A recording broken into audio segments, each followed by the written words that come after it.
You figure out your story and you know how you want to tell it. As in, do you want to make people laugh or do you want to make them scared or whatever? Now comes the next challenge, creating memorable characters.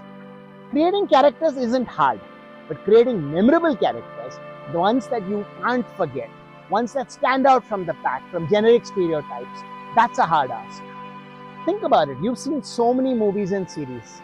How many characters have actually stuck with you? Even a creator like Aaron Kosh, who created Mike Ross and Harvey Specter, failed when it came to creating Ted Black.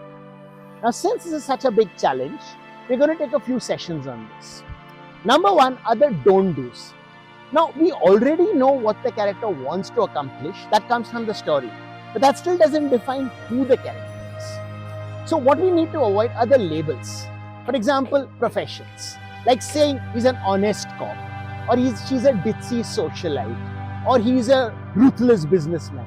These are generic. We can think of 100,000 characters and not one will stand out. Or falling into the adjective trap. Saying like, for example, he's so witty, or she's so shrewd, or he's so conniving. Too many characters again, which don't give us anything unique. Let me exemplify this. We've all heard of Gabbar Singh. Now, if you think of Gabbar Singh as a ruthless dacoit or as a violent person, that doesn't help. There's so many characters who fit into that description. But say if we went a little deeper and said, here is a guy whose whole self-worth comes from being someone whom people are terrified of. Fear is what motivates him and drives him. Now that makes him unique. And if you think about it, that defines his dialogues, that defines the way he speaks, that defines a lot of his decisions, the clothes he wears, the kind of place he stays in, everything. We'll discuss this further with more examples. But what I want you to do is think about your favorite movies and series and your characters who have stuck with you after all these years.